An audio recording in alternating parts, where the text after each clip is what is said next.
Se vocês... Pode abaixar, viu? Se vocês acharem que eu estou mais bonito, é porque eu estou de óculos novo. E agora enxergando vocês. E vendo que vocês são bonitos também. Que dia é hoje? 21 do quê? De que ano? 21 de janeiro de 2024. 20 dias do ano novo já se foram. Agora, dos 366 dias desse ano, que é bissexto, só faltam 346. Tá certo, Mauro? Mauro que gosta de números, né? 2023 já é passado. O que foi, foi. O que não foi, não foi. O que foi feito, foi feito. O que não foi feito, não se faz mais. Agora, um novo caminho à nossa frente, que é o ano de 2024. Alguns já estão caminhando por ele. Alguns já estão correndo, né, na correria. Outros, nem tanto. Estão aproveitando as férias. Eu ainda vou sair. Depois do carnaval a gente pensa na coisa. Não é assim? 2024, um novo caminho à nossa frente. Quando eu peguei a minha agenda nova,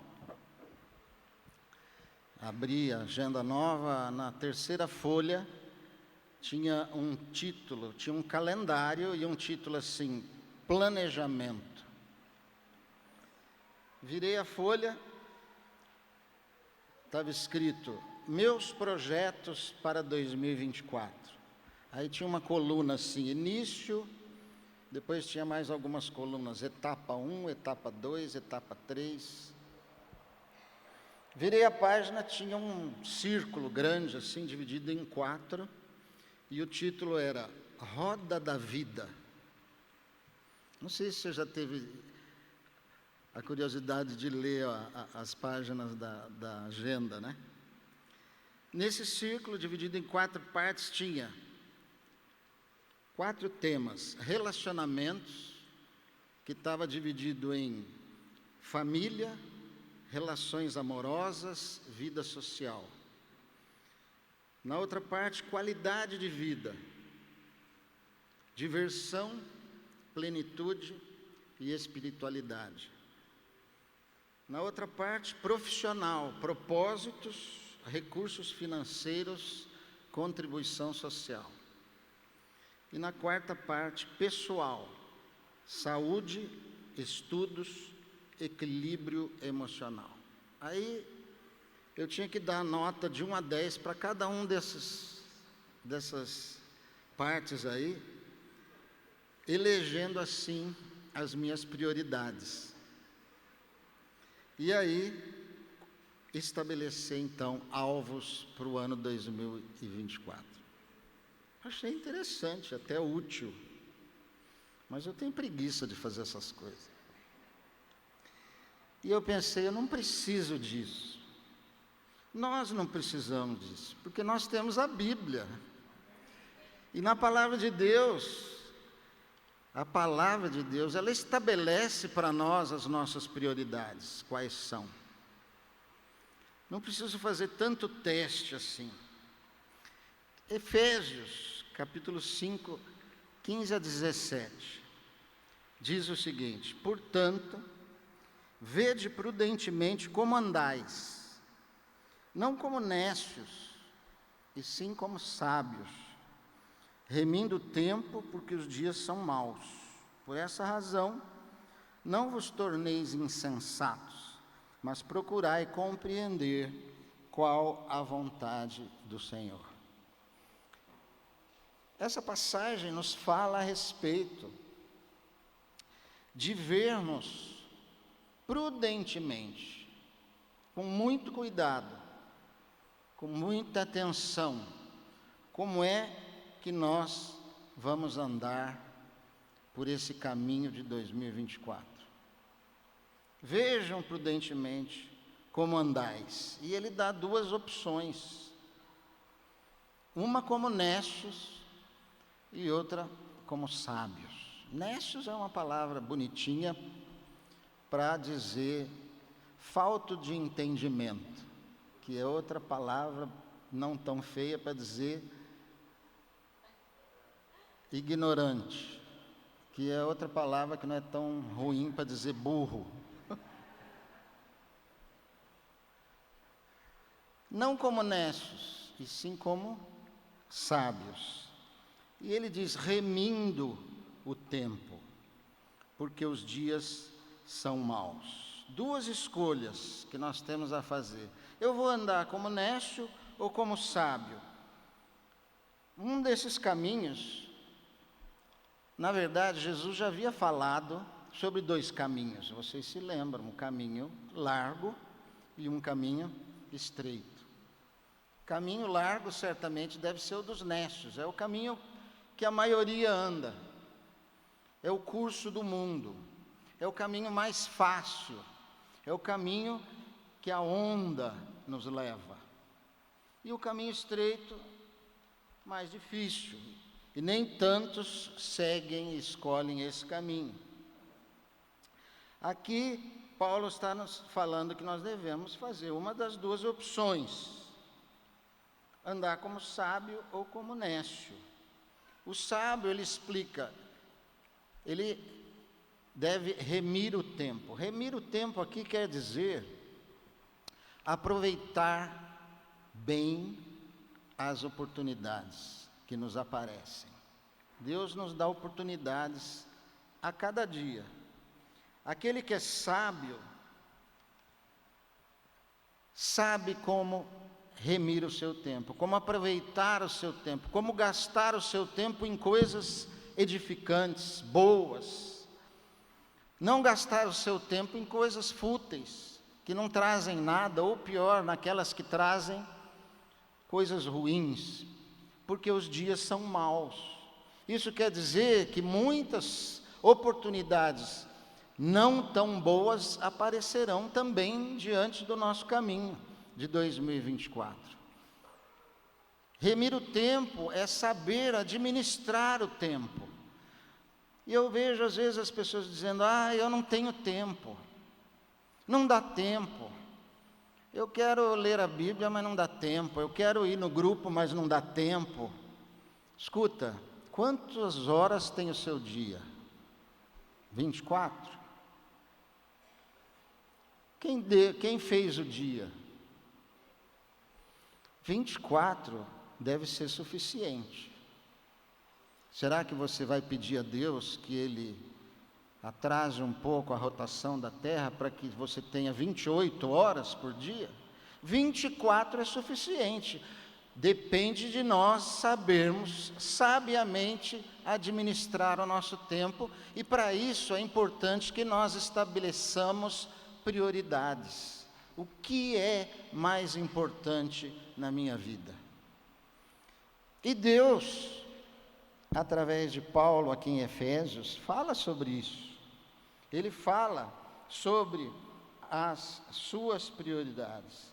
E a passagem que nós lemos diz, olha, procurai compreender, não sejam insensatos, procurem compreender qual é a vontade do Senhor. Esse é o melhor e mais importante propósito de um cristão, saber qual é a vontade de Deus. Você sabe qual é a vontade de Deus para você nesse ano? O que é que Deus tem planejado para mim? Quais são os seus alvos ao meu respeito? O Salmo 139 diz que Deus já escreveu no livro dele todos os nossos dias, cada um deles escrito e determinado, quando não havia nenhum deles ainda. O que será que Deus escreveu naquela parte de 2024 na sua vida? O que é que Ele estabeleceu como importante que você faça e realize nos teus dias de 2024? Quais são as oportunidades que Ele vai colocar no meu caminho? E eu quero saber, porque eu quero aproveitá-las. Eu quero ser sábio e remir o meu tempo. Então a pergunta é: quais são as prioridades de Deus para mim?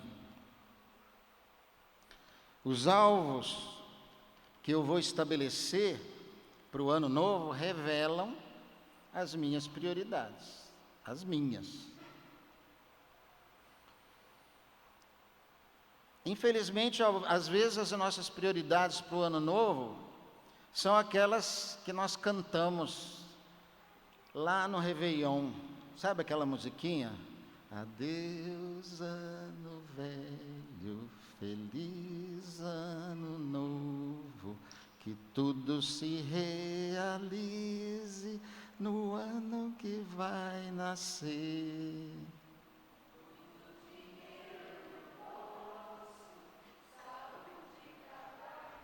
Vocês sabem, né? Muito dinheiro no bolso, saúde para dar e vender. Quem sabe são essas as nossas prioridades para o ano novo. Ou então, quem sabe são aquelas da roda viva lá da minha agenda, né?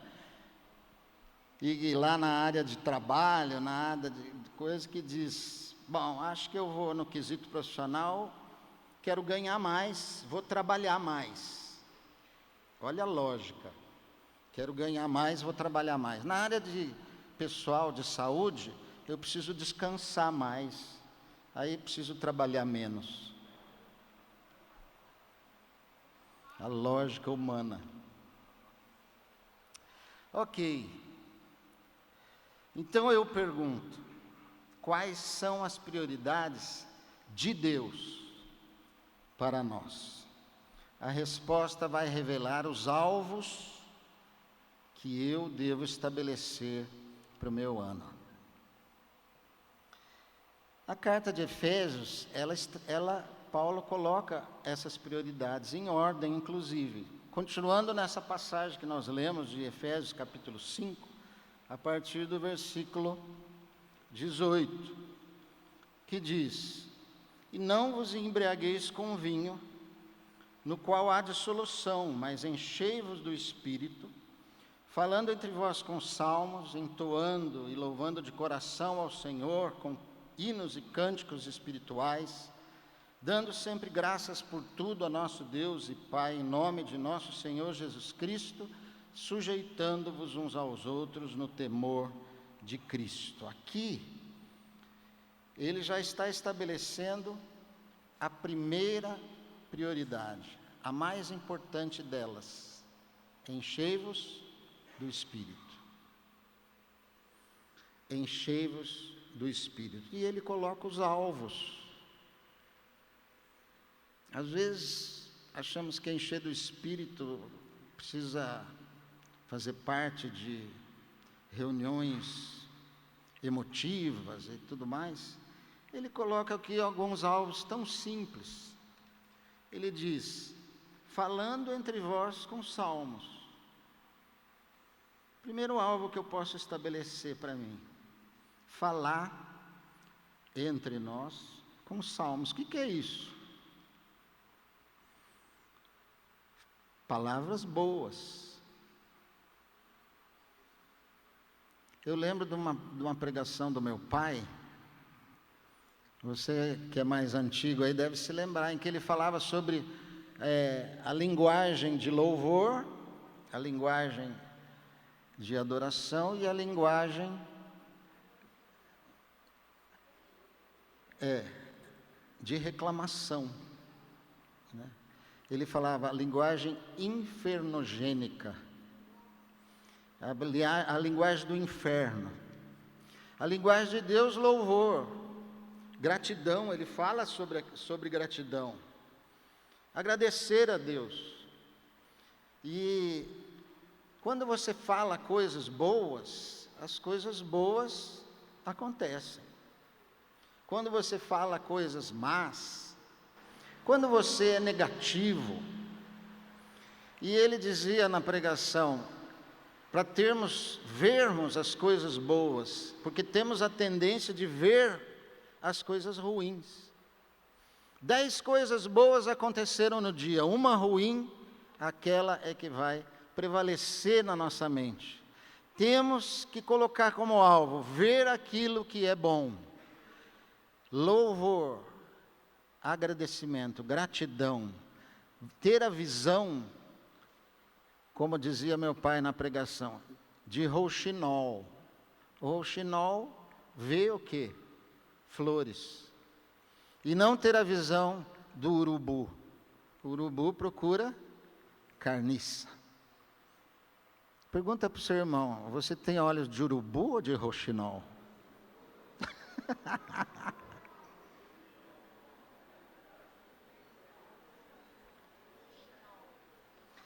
A tendência em ver sempre o negativo, se eu vejo o negativo em mim, produz desânimo. Eu fico desanimado, porque só vejo coisas negativas em mim mesmo. Se eu vejo as coisas negativas nos outros, produz crítica, julgamento, fofoca. Se eu vejo as coisas negativas nas circunstâncias, me traz depressão, me traz desânimo. Fico reclamão, tudo eu reclamo. Me torno uma pessoa chata e negativa. E aí, isso é pecado e ofusca a nossa luz como cristãos. Primeiro alvo, então, olha que alvo simples. Você já reclamou de alguma coisa hoje? Pensa bem. Você já agradeceu por alguma coisa hoje? Amém. Alvo. Eu confesso que eu dei uma reclamadinha, daí eu lembrei que eu ia pregar isso e pedir perdão a Deus rápido. E agradeci a Deus por ter levantado vivo. Aliás, levantar morto não ia dar, mas enfim. Ok. Então, louvor e gratidão, menos reclamação, mais louvor, mais gratidão, ver menos o negativo e mais o positivo. Mateus 6, 22 e 23 diz, são os olhos a lâmpada do corpo. Se os teus olhos forem bons, todo o teu corpo será luminoso. Porém, os teus olhos forem maus, todo o teu corpo estará em trevas. Olhos bons. Ele diz também, sujeitando-vos uns aos outros, no temor de Cristo. Para nos enchermos do Espírito, está saindo aí, ó. Tem hora que sai, tem hora que não sai. Para nos enchermos do Espírito é preciso que estejamos sujeitos. Sujeitos a quem? A Deus, claro. Mas através de quem? Das autoridades. E é interessante que esse texto, a prioridade máxima aqui é encher-se do Espírito, e ela cita uma coisa que está lá no fim também, está lá atrás, que a gente vai falar mais para frente, que é a participação no corpo de Cristo. Porque para nos enchermos do Espírito, não é só buscarmos a Deus pessoalmente, mas precisamos estar no corpo. No versículo que lemos, ele fala, falando entre vós quem? Sujeitando-vos uns aos outros, a quem? O contexto é a carta aos Efésios, à igreja. Então, a participação na igreja, o estarmos submissos, colocados no lugar certo no corpo, como membros do corpo, também faz com que nós sejamos cheios do Espírito. Amém? Ok. Assim deve ser o nosso relacionamento com Deus. E nós deveríamos falar como Jeremias, Porque aqui o versículo dizia, não vos embriagueis com vinho. Eu não quero entrar muito nessa parte, porque é meio lógico que não é para você, no ano novo, passar a se embriagar de vinho. Meu alvo esse ano é me divertir. Então eu não vou entrar nisso, mas é interessante que está aqui nessa passagem, porque ele está querendo dizer, não se embriague de vinho, embriague-se do Senhor. E Jeremias, é interessante, ele dizia assim, lá no capítulo 13, sou como homem embriagado, e como homem vencido pelo vinho, por causa do Senhor e por causa das suas santas palavras. Que nós todos sejamos como homens embriagados e dominados pelo vinho por causa do Senhor.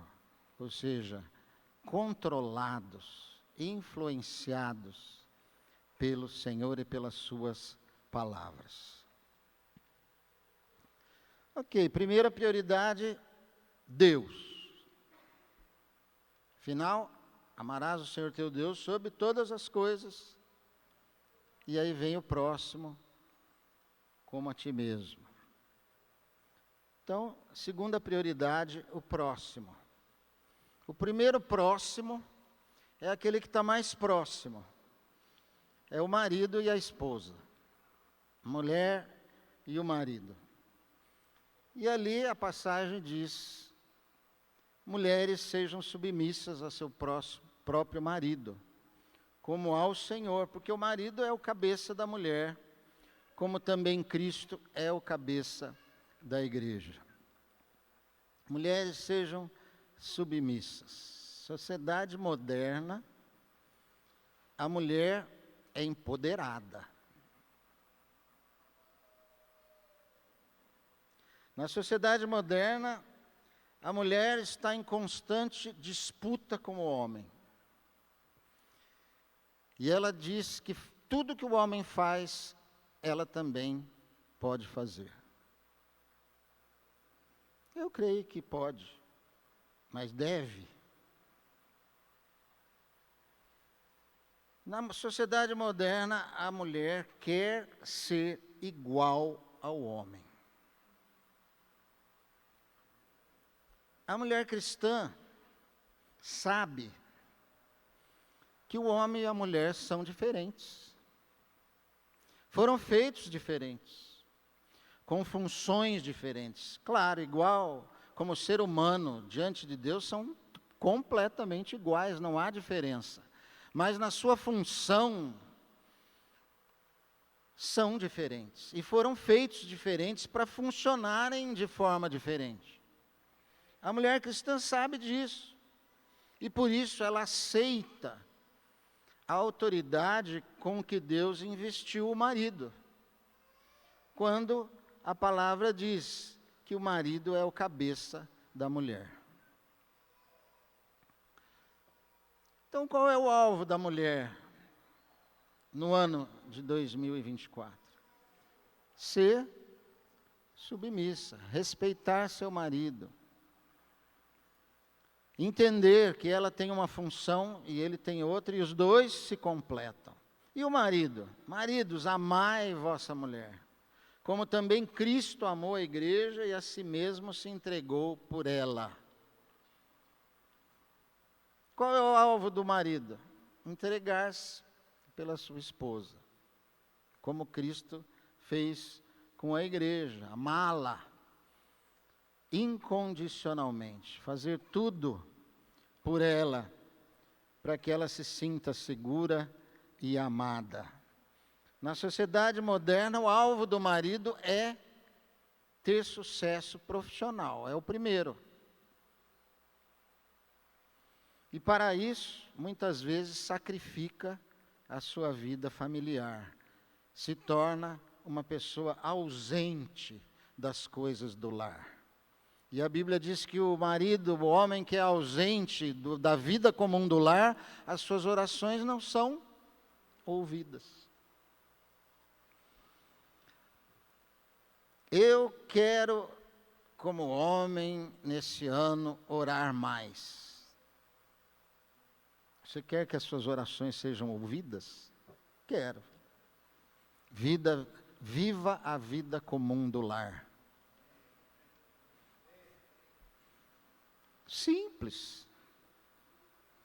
Lave aquela panela que foi feito macarrão com molho bolonhesa. Está aquela coisa vermelha assim. Alvo.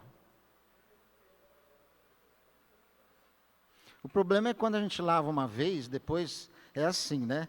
Você lava uma vez, na segunda ela fica olhando, na terceira ela fala: você não vai lavar a panela? Arruma a cama, faz alguma coisa que contribua no seu lar, ajuda com as crianças. Enfim, você estava esperando alvos tão espirituais, não é? São esses os alvos que nós devemos colocar. Para isso, para que a gente consiga fazer essas coisas tão simples, nós precisamos estar cheios do Espírito. Que coisa interessante. Porque nós somos seres carnais. E quando nós vemos, nós estamos agindo não no Espírito, mas na carne. Bem, então o próximo, o marido e a esposa. Depois, os filhos. A família é a segunda prioridade. Deus primeiro, a família em segundo. Mas na família, primeiro seu cônjuge, depois os filhos. Hoje, os filhos estão virando os reis da família.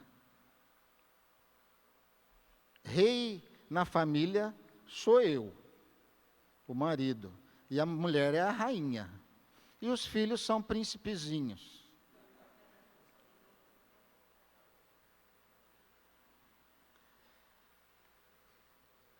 O filho moderno, ele quer ser bem-sucedido, quer enriquecer, e ele se acha o centro do universo. Que tudo tem que ser feito para que ele tenha sucesso. Que os pais façam tudo, ele não precisa fazer muita coisa. O filho cristão sabe que ele deve honrar e obedecer os seus pais, porque assim ele será bem-sucedido em tudo que fizer, e ainda de lambuja vai ter uma vida longa. Está vendo como são dois caminhos? O do nécio e do sábio. O filho sábio é obediente e honra os seus pais. Os pais modernos dão tudo para os seus filhos. Eles não querem que eles passem necessidade alguma, que eles não sofram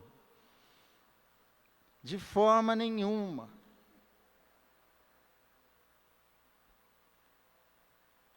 E evitam até discipliná-los. Os pais cristãos sabem que devem disciplinar e como disciplinar os seus filhos, sem provocar neles a ira. Eu nem estou lendo as passagens, né? Li. Vós, pais, não provoqueis vossos filhos a ira, mas criai-os na disciplina e na admoestação do Senhor. Disciplinar os filhos com amor, sem provocar neles a ira, a raiva, a rebeldia. Não é fácil. Precisamos do Espírito Santo. Estar cheios do Espírito. Está vendo por que encher-se do Espírito é a prioridade maior?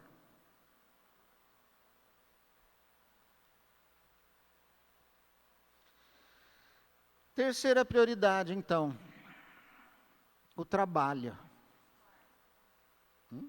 Quarto, desculpa. É que o terceiro é a família, né? Mas eu dividi em dois. Quarto, então, é o trabalho. Quanto a vós outros servos, aqui na época bíblica eram servos, hoje seriam os empregados, os funcionários.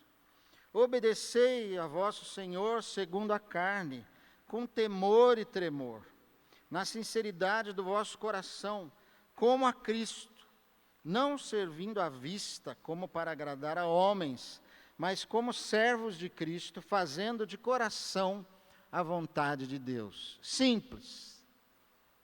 Você é funcionário de alguma empresa, você é empregado, você trabalha para alguém, trabalhe para Deus.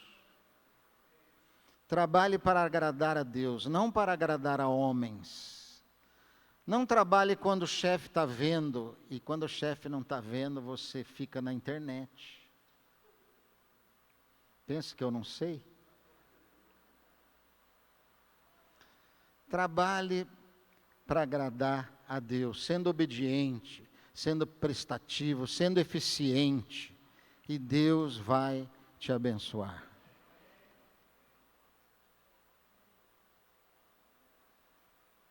E vós, senhores, de igual modo procedei para com eles.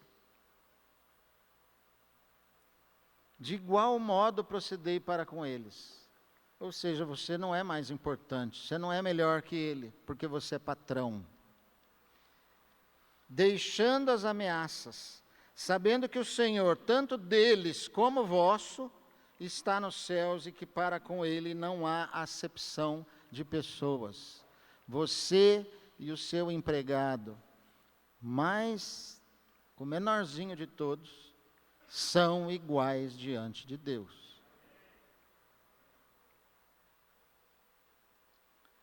Trate-o bem, dê um salário justo, e Deus vai te abençoar. E em quinto lugar, o ministério. Eu fiquei muito confuso nisso, quando fiz a primeira vez esse estudo, porque o ministério está lá no fim dessas 5 opções. Ou seja, a esposa é mais importante que o ministério, e o marido. Os filhos são mais importantes que o ministério. Afinal, a palavra diz que aquele que não sabe governar bem a sua casa, não sabe também governar a igreja, não sabe ser líder na igreja. Então ele tem que saber governar bem a sua casa, ter seus filhos na admoestação do Senhor. E o ministério então fica depois. Mas vocês viram que o ministério, a participação na igreja também está lá no primeiro.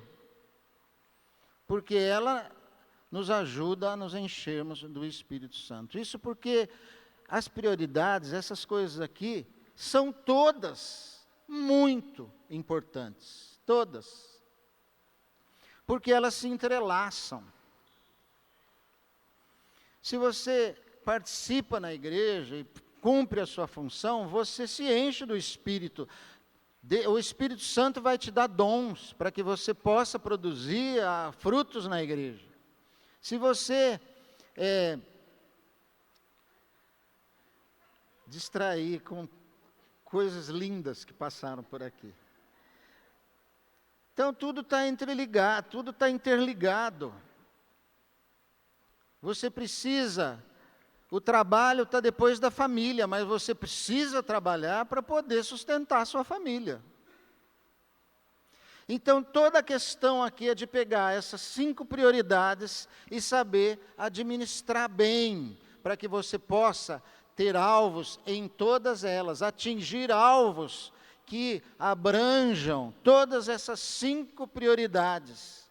O problema é que a gente gasta tempo, gasta vida, gasta energia, gasta dinheiro em coisas que não estão dentro disso aqui. Quando eu fico 2 horas na internet vendo quem comeu pizza, quem foi para a praia, quem etc., eu estou perdendo tempo. É preciso que a gente fale isso, porque esse é um dos problemas maiores da nossa época. Essa gastação de tempo com aquilo que não está na prioridade. Quer ler a Bíblia, quer ler os versículos na internet? Leia. Tem gente que a primeira coisa que faz quando levanta de manhã é ir ver as redes sociais. Para quê? Ver as redes sociais, ver a internet, ver a vida dos outros. Ficar com inveja e achar que eles são hiper felizes. Porque todo mundo na internet é hiper feliz. Esse dia eu fiquei morrendo de inveja de um casal que foi para Disney. Grande porcaria.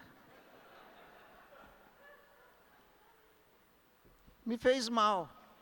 É foto com Mickey, é foto na montanha-russa, é foto não sei o quê. O outro é lá na praia, pisando na água, com os pezinhos gostosos. Ah, vai!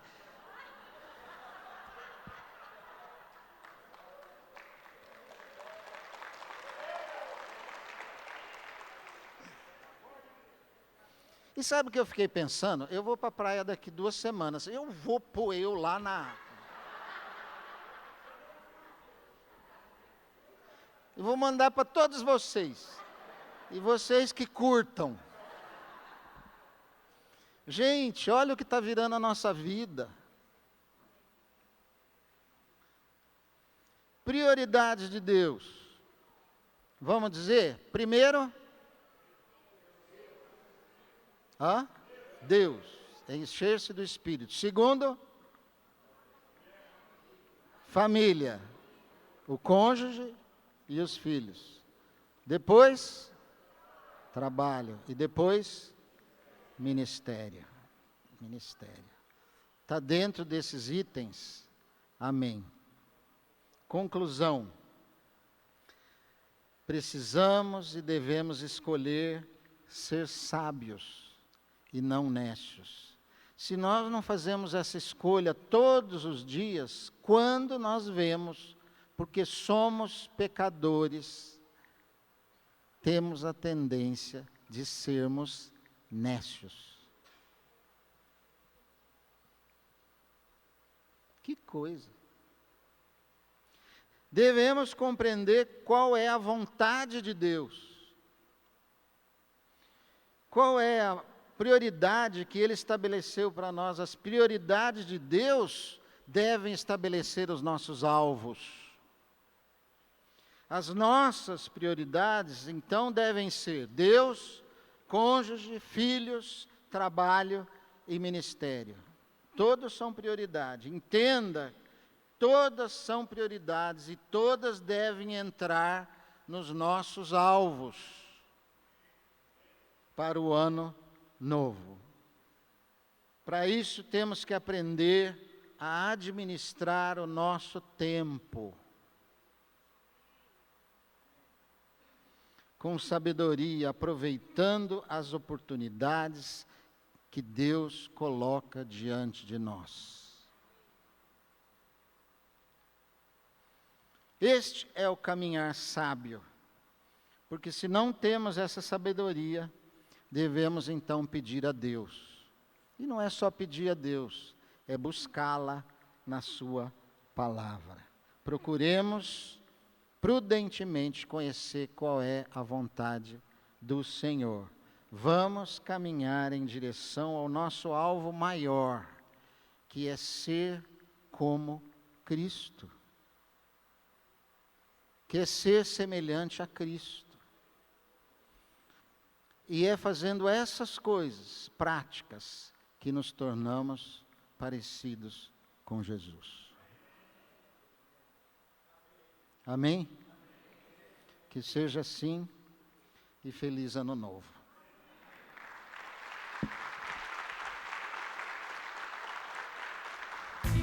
tvcmc.com.br é o nosso canal para compartilhar o Evangelho do Reino de Deus e o senhorio de Jesus Cristo.